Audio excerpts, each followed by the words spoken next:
आज एक विशेष चर्चा मैं आपसे करना चाहता हूँ।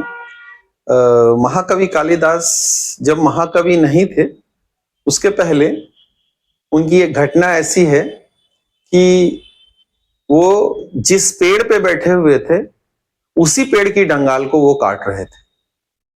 तो ये आप जब सुनते हैं, तो आपको लगता है कि ये कितना बड़ा महामूर्ख होगा कि जिस पेड़ पे बैठा हुआ है, उसी पेड़ की डंगाल को काट रहा है। इसका मतलब कि अगर वो डंगाल कट जाएगी तो वो डंगाल के साथ में वो स्वयं भी गिर जाएगा।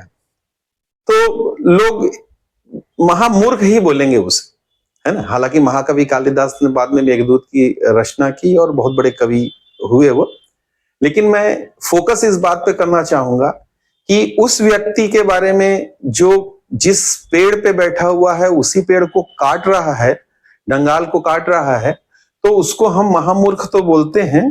तो एक बार सेल्फ एनालिसिस करने की ये जरूरत है कि कहीं हम भी कालिदास की तरह ही तो कोई काम नहीं कर रहे।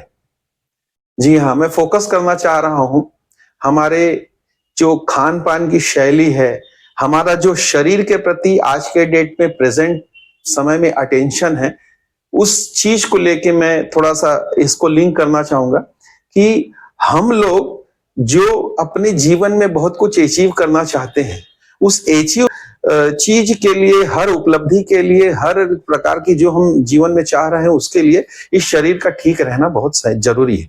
तो आज हमारी जो खान पान की शैली है, यानी ऐसा कहा जाता है कि हम अपने पेट को तो गार्बेज स्पेस बना के रख दिया है। हम बिल्कुल भी ये सोच नहीं रखते हैं कि मैं जिस चीज को खा रहा हूं उसका मेरे मन पर क्या असर होगा, मेरे शरीर पर क्या असर होगा, मेरे रूटीन पर क्या असर होगा।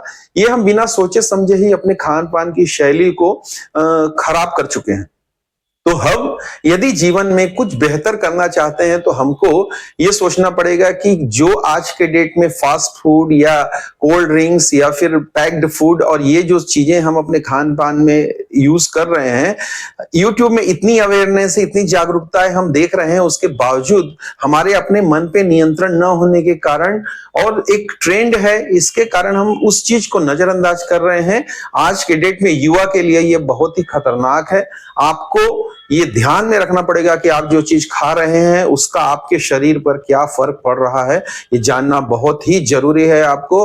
और इन चीजों को नोटिस करिए कि यदि आप इस चीज को अपने जीवन में सही नियमित खान पान और उस खान पान के होने वाले असर का, अपने शरीर पर होने वाले असर का ध्यान नहीं रखते हैं, तो प्रत्यक्ष और परोक्ष दोनों ही रूप से आप अपने लक्ष्य से दूर चले जाएंगे। क्योंकि शरीर अगर हमारा अच्छा होगा तो हमारा मन अच्छा होगा, और मन अगर अच्छा होगा तो ही हम अपने उस काम में मन लगा पाएंगे और शरीर को हम बेहतर कर पाएंगे।